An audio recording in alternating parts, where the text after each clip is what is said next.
The term Kanban comes from the Japanese word for instruction card, and you can see this all laid out in Kanban boards with multiple cards, like this. Each card is placed under a column, and each column represents a different stage of your workflow. So it's easy to see which projects are completed, in progress, or up next. And you can also customize each column until you find a workflow that works best for you and your team.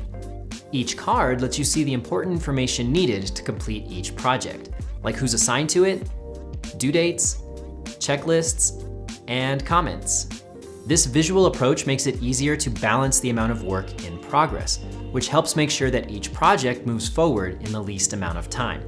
Kanban is very effective for project management, and paired with other important agile tools like sprints and daily stand-ups, it'll become a critical part of your daily workflow. Try it out today with a free trial of Hubstaff Tasks.